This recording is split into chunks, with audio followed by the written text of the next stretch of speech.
Just wanted to give you guys an update on my build that I've got going here. So this is my Silverado pickup truck that I've been building for quite some time now. I just figured I'd show you guys everything that I've done.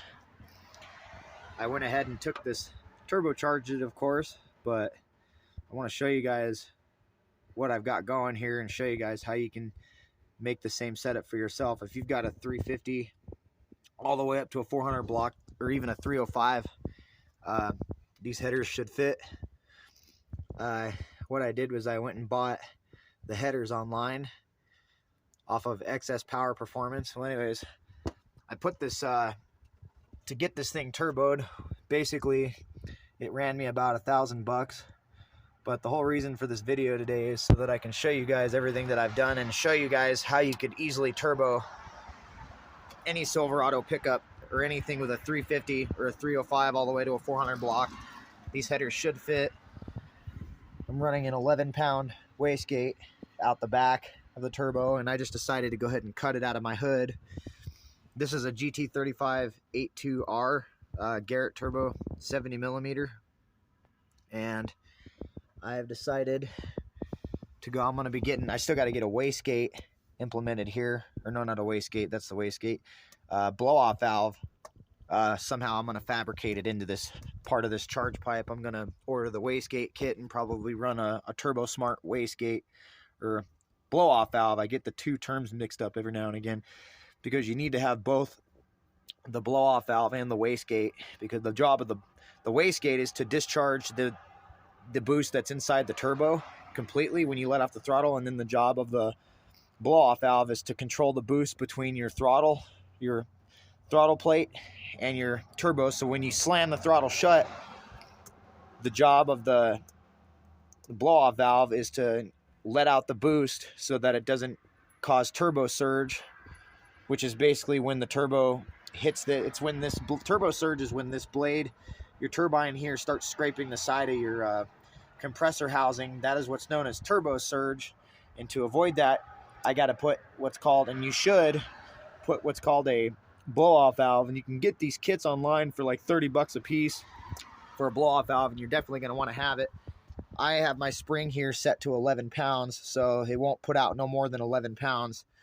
I was running, and I'll show you guys, I was running this turbocharger, but unfortunately, with it being only 50, and it performed well, but as you can see, the reason why you want a wastegate and a blow-off, well, you're going to get the wastegate no matter what, because that's just for the base pressure of the turbo, but your blow-off valve is going to prevent this. And as you can see, if you don't have a blow-off valve, it'll destroy your turbo, just like I did on this stage 1 here that I was running. This is just a TO4E that I ran, and I completely destroyed the bearings. The bearing itself isn't bad, but the prop shaft inside here is bad. And as you can see here, this bad boy suffered some heavy use. I ran this turbocharger in this truck for over a year, and it actually performed pretty well, but the problem is it just didn't perform well enough. And so let me show you guys, kind of just show you what this is basically a poor man's build here. I'll even start it up for you.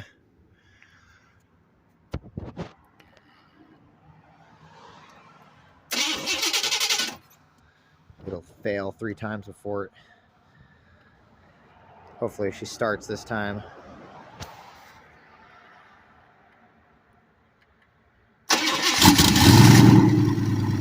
There it is. That's basically what she sounds like. In here, I'll show you the inside. I'm not running anything more than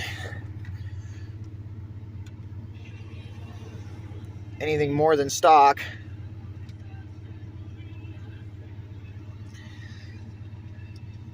And this is basically what I'm running.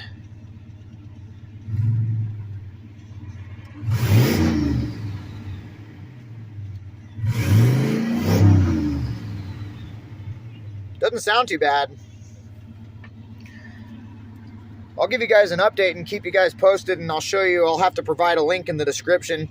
I'm working on it, but we'll get a link in the description here on how to, basically, that shows you everything you need to do to turbo your vehicle.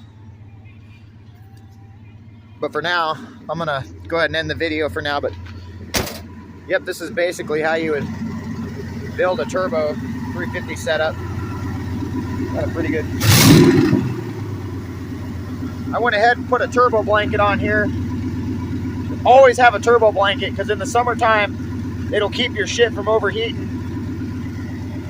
Keep it from blowing up, but it also it helps extend the life of your turbo.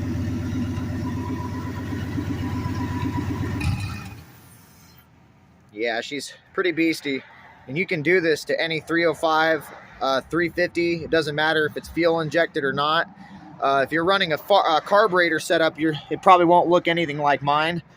I just went and got, if you're running the Vortec, if you go on K&N's website, you can get a throttle body adapter kit, which is what I'm running here, so that I can run my coupler into my charge pipe that I fabricated. And anybody that's running this year, make, and model, anything with a early, doesn't matter if it's an early style 350 or if you're running a carbureted or fuel injected or whatnot. You can even, I'm sure they have headers for the 4.3s, but this is a 5.7, and you can do this on any 5.0 or 5.7 liter motor, and it's really easy to do. But I'll go ahead and I'm gonna go ahead and end the video. Actually, before I end the video, I want to show you guys how I set up the oil drain line. If you look down here, you can see where my drain line goes into my oil pan. What I did was I popped my oil pan off and I drilled a hole into the oil pan with a sizing bit about 10 millimeters, and then you can go and get an AN10 adapter fitting, and you use crush gaskets. That way, that way you avoid having to do any sort of welding. You don't got to worry about welding a bung onto your oil pan. Just drill it 10 millimeters with a sizing bit. Start the hole with a pilot bit, then go to a sizing bit 10 millimeters in diameter for your drain line. And then you just get this drain line kit on eBay for 30 bucks. You can get it anywhere, it doesn't matter. But get yourself a drain line kit. And then once you do that, I am running, because I'm running a T3, and these headers are going to be a T4 style header. But I wanted to run the GT35 R82. So I went ahead and decided, well, shit, I'm just going to run this GT35 R82. And so, because I'd like to stick with a low boost, I decided to go ahead and run this setup. I'll include more in the video and keep you guys posted.